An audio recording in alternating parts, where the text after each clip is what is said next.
বিসমিল্লাহির রহমানির রহিম। আসসালামু আলাইকুম। সলিউশন বাই কনসার্টের পক্ষ থেকে নতুন আরেকটি ভিডিওতে তোমাদের স্বাগত।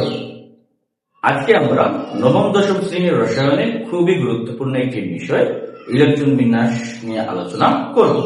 ইলেকট্রন বিন্যাসের উপরে আগেও আমরা একটি ক্লাস নিয়েছিলাম। সেই ক্লাসে তোমাদের শক্তি স্তর, অরবিটাল, কয়টি অরবিটাল আছে, প্রতিটি অরবিটালে সর্বোচ্চ কয়টি ইলেকট্রন ধারণ করতে পারে, অথবা সেই সাথে আমরা কয়েকটি ছোট ছোট মৌলগুলোর ইলেকট্রিক বিন্যাসটা আমরা করেছিলাম। আর তোমাদের হয়তো মনে থাকবে আমি একটু মজা করে বলেছিলাম যে আমাদের একটা বেজাল করার মতন একটা কি খুবই ঝামেলার একটা অরবিটাল আছে, সেটা হলো ডি অরবিটাল, যে সহজে ইলেকট্রন গুলা নিতে চায় না। এটা মজা করেই বলেছিলাম, বাট এই ডি অরবিটালের দ্বারা কিন্তু আমাদের একটু ঝামেলায় পড়তে হয়। তাহলে আজকে আমরা সেই সকল মৌলগুলার ইলেকট্রন বিন্যাস একটু জানবো, যে মৌলগুলার ইলেকট্রন বিন্যাসে ডি অরবিটালটা আসে এবং সেই অরবিটাল গুলাতে ইলেকট্রন গুলা কিভাবে প্রবেশ করে তার সম্পর্কে একটু আইডিয়া পাবো। তাহলে কথা না বাড়িয়ে চলো আমরা মূল ক্লাসে চলে যাই। আমরা যদি ক্যালসিয়ামের ইলেকট্রন বিন্যাস করি, ক্যালসিয়ামের পরমাণু সংখ্যা কত? 20। ক্যালসিয়ামের পরমাণু সংখ্যা কত? 20। এবার আমরা যদি ক্যালসিয়ামের ইলেকট্রন বিন্যাস করি তাহলে প্রথমে আমাদের কি আসবে? প্রথম শক্তি স্তর। প্রথম শক্তি স্তরে কয়টা অরবিটাল থাকে? শুধু একটি, 1s, এবং s এর সর্বোচ্চ কয়টি ইলেকট্রন থাকতে পারে? 2টি। তারপর আসবে 2s আর 2p। আমরা জানি দ্বিতীয় শক্তি স্তরে কয়টি অরবিটাল আছে? 2টি, s এবং p। তাহলে 2s 2p। s এর সর্বোচ্চ আমরা দিতে পারবো 2টা, p এর সর্বোচ্চ দিতে পারবো আমরা 6টা। এবং এইটাও আমাদের জানা আছে যে আমাদের কাছে যদি ইলেকট্রন থাকে তাহলে যে কোনো অরবিটালে তার সর্বোচ্চ সংখ্যক ইলেকট্রন দিতে হবে। তাহলে আমরা s এ দিলাম 2টি, p তে দিব কয়টি? 6টি ইলেকট্রন। তারপর চলে আসবে 3s, 3p, 3d। তৃতীয় শক্তি স্তরে কয়টি অরবিটাল আছে? 3টি। তৃতীয় শক্তি স্তরে কয়টি অরবিটাল আছে? 3টি। তাহলে s এর সর্বোচ্চ দিতে পারবো 2টি, p তে সর্বোচ্চ দিতে পারবো কয়টি? আমরা 6টি। তাহলে আমাদের কাছে ছিল টোটাল 20টা ইলেকট্রন। এর মধ্যে দিয়ে আমরা 1 2 2 4 6 12 18টা ইলেকট্রন অলরেডি আমরা দিয়ে ফেলছি। আমাদের কাছে আর ইলেকট্রন আছে মাত্র কয়টা? 2টা। এখন নিয়ম অনুসারে কি করব? আমরা ডি অরবিটালে 2টি ইলেকট্রন দিব। এইখানে আসে ডি এর বেজালের কথা, যে ডি কখনো 2টি একটি ইলেকট্রন নিতে চায় না। তার ইচ্ছা নাই যে 2টি একটি ইলেকট্রন নিবে, তার চাইলে হচ্ছে তাকে 10টি ইলেকট্রন দিতে হবে, অথবা ঠিক তার অর্ধেক 5টি ইলেকট্রন দিতে হবে। কারণ কি? কারণ হচ্ছে যে কোনো কক্ষপথ বা অরবিটাল বা তখনই শক্তিশালী, খুব বেশি অধিক শক্তিশালী হবে যখন তার পূর্ণ সংখ্যক ইলেকট্রন থাকবে, অথবা ঠিক তার অর্ধপূর্ণ ইলেকট্রন সংখ্যক থাকবে। একটি অরবিটাল বা শক্তিস্তর স্থিতিশীল বা অধিক সক্রিয় হবে যখন তার সর্বোচ্চ সংখ্যক ইলেকট্রন থাকে, অথবা তার ঠিক অর্ধেক সংখ্যক ইলেকট্রনটা থাকে। তাই দিয়ে সর্বোচ্চ 10টি ইলেকট্রন নিতে চাই, অথবা 5টি। এখন ডি ক্ষেত্রে আমরা এই 2টি ইলেকট্রন সিলেক্ট করতে পারবো না, কারণ কেমিস্ট্রির ধারণা অনুযায়ী বা কেমিস্ট্রির মত অনুসারে আগে কম শক্তি সম্পন্ন অরবিটালে ইলেকট্রন প্রবেশ করে এবং পরবর্তীতে অধিক শক্তি সম্পন্ন অরবিটালে ইলেকট্রন প্রবেশ করে। কোন অরবিটালের শক্তির পরিমাণ নির্ধারণের সূত্র হচ্ছে n+l। কোন অরবিটালের শক্তির পরিমাণ কত এটা তোমরা তৃতীয় অধ্যায়ে পড়েছো, n+l এর মান। আমি পরবর্তীতে কোন একটি ভিডিওতে এই n+l এর মান কিভাবে নির্ণয় করতে হয় সেটা তোমাদের জানাবো। তাহলে এখন আমরা ডি অরবিটালে চাইলেও ইলেকট্রন দিতে পারবো না, কারণ ডি অরবিটাল হতে 4s অরবিটালের শক্তির পরিমাণটা কম। ডি কেন দিতে পারবো না? ডি অরবিটাল থেকে 4s অরবিটালের শক্তির পরিমাণটা কম, তাই আগে ইলেকট্রনটা 4s অরবিটালে প্রবেশ করবে। আগে ইলেকট্রনটা কোন অরবিটালে প্রবেশ করবে? 4s অরবিটালে প্রবেশ করবে। 4s সর্বোচ্চ কয়টি দিতে পারবো? 2টি। দিলাম আমি 2টি। 2টি দেওয়ার পর তো আমার কাছে আর কোনো ইলেকট্রন নাই, তাহলে এখানে ডি অরবিটালে কোনো ইলেকট্রনই প্রবেশ করবে না। ডি অরবিটালে কোনো ইলেকট্রনই প্রবেশ করবে না। তাহলে বুঝতে পারছো যে আগে 4s অরবিটালে ইলেকট্রন প্রবেশ করে, তারপর 3d অরবিটালে ইলেকট্রন প্রবেশ করে। কারণ কি? কারণ হচ্ছে 4s অরবিটালের শক্তির পরিমাণটা কম, 3d অরবিটালের শক্তির পরিমাণটা বেশি।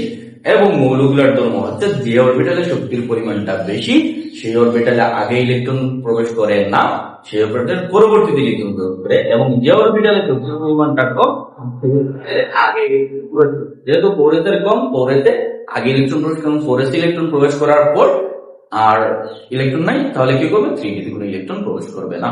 এবং প্রশ্ন আসতে পারে যে স্যার কখন 3d তে ইলেকট্রন প্রবেশ করবে? আমরা যদি আয়রন এর ইলেকট্রন বিন্যাস করি, তাহলে আয়রনের পরমাণু সংখ্যা কত? 26। আয়রনের পরমাণু সংখ্যাটা কত? 26। তাহলে 1s2 2s2 2p6 3s2 3p6 এই আছে আমাদের টোটাল আছে কয়টি? 26টি টোটাল। তাহলে আয়রনের টোটাল ইলেকট্রন আছে কয়টি? 26টি। তার মধ্যে আমরা ইলেকট্রন দিয়ে দিছি 18টি, বাকি রইল কয়টা? 8টা ইলেকট্রন এখন আমাদের হাতে আছে। তাহলে এখন আমি 8টা ইলেকট্রন দিব। 8টা ইলেকট্রন দিলে প্রথমে কি আমরা ডি তে ইলেকট্রন দিতে পারবো না? আগে 4s এ ইলেকট্রন দিতে হবে। আবারও বলছি, কারণ কি? 4s এর শক্তির পরিমাণটা কম, 3d শক্তির পরিমাণটা বেশি। শক্তির পরিমাণ কিভাবে নির্ধারণ করবো? m+n এর সূত্রের মাধ্যমে। তাহলে 4s এর ইলেকট্রন আমরা কয়টা দিতে পারবো? 2। কয়টা দিতে পারবো? 2টা। যেটা হচ্ছে আমরা কখনো 4s এর ইলেকট্রন বা s অরবিটাল ইলেকট্রন দিতে পারবো না। এখন যেহেতু আমরা 2টা ইলেকট্রন দিয়ে দিচ্ছি, এখন তার কিছু করে নেই, 4s এর 2টা দেওয়া আছে, পূর্ণ সংখ্যক ইলেকট্রন দিয়ে দিচ্ছি। এখন বাকি রয়েছে আমাদের কাছে কয়টা? 6টা। এই 6টা ইলেকট্রন 3 তে প্রবেশ করবে। 3d তে প্রবেশ, এই 6টি ইলেকট্রন কি করবে? 3d তে প্রবেশ করবে। এখন এই ক্ষেত্রেও কিছু ব্যতিক্রম আছে। এই ডি অরবিটালকে এই জন্যই আমি ঝামেলার পেয়েছি যে দেখো, এইখানে ডি তে প্রবেশ করে নাই, এইখানে ডি তে প্রবেশ করছে, আবার ডি তে প্রবেশও করবে কিন্তু তার চাহিদাটা নিয়ে প্রবেশ করবে, এইরকম আছে, যেটাকে কেমিস্ট্রির ভাষা বলা হয় ইলেকট্রন বিন্যাসের ব্যতিক্রমী নিয়ম। যে স্বাভাবিক থেকে এই নিয়মগুলো একটু ব্যতিক্রম। যেমন আমরা ক্রোমিয়ামের ইলেকট্রন বিন্যাস করি, ক্রোমিয়ামের পরমাণু সংখ্যা কত? 40। ক্রোমিয়ামের পরমাণু সংখ্যাটা কত? 24। তাহলে আমরা যদি ইলেকট্রন করি 1s2 2s2 2p6 3s2 3p6, এই 3p পর্যন্ত ইলেকট্রন বিন্যাসের কোনো ঝামেলা নাই। ওইগুলো আমরা যদি ইলেকট্রন সংখ্যা থাকে তাহলে আমরা সর্বোচ্চ সংখ্যক ইলেকট্রন দিয়ে দিয়ে চলে আসবো। যদি না থাকে তাহলে যা আছে হাতে ওই ইলেকট্রন গুলোই অরবিটালে দিয়ে যাবো। এখন আসলাম আমরা 3d তে, এবং 4s টাও লিখবো কারণ 4s এ আগে ইলেকট্রন প্রবেশ করবে। তাহলে 24 ইলেকট্রন আছে, আমরা অলরেডি 18 ইলেকট্রন দিয়ে দিয়েছি। আমাদের কাছে ইলেকট্রন রয়েছে কয়টা? 6টা। তাহলে স্বাভাবিক অনুসারে আগে যেহেতু 4s এ ইলেকট্রন প্রবেশ করবে এবং 4s এ সর্বোচ্চ আমরা 2টি ইলেকট্রন দিতে পারবো, এখানে আমাদের কয়টা ইলেকট্রন? 2টা। আর বাকি থাকলো কয়টা? 4টা। এই 4টা ডি তে দেওয়ার কথা, বাকি 4টা কাজ কোথায় দেওয়ার কথা? ডি তে দেওয়ার কথা।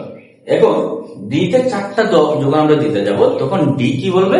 বলে যে আমার তো 5টা হলো অর্ধপূর্ণ হয়ে যাবে, আমার 4টা দিতে তো 5টা হলো অর্ধপূর্ণ হয়ে যাবে, আমি একটি স্থিতিশীল অবস্থা আসবো অথবা শক্তিশালী হয়ে যাব। কাকে বলবে? 4s কে। যে 4s এর সর্বোচ্চ কয়টা থাকে? 2টা। তাহলে সে পূর্ণ সংখ্যক ইলেকট্রন নিয়ে স্থিতিশীল। এবং অর্ধপূর্ণ কয়টা? 1টা। তাহলে 4s এর 2টি থাকলেও স্থিতিশীল হবে, 1টি থাকলেও কি হবে? স্থিতিশীল হবে, অধিক পরিমাণ শক্তিশালী হবে, কারণ পূর্ণ এবং অর্ধপূর্ণ 2টা শর্তেই আসতেছে।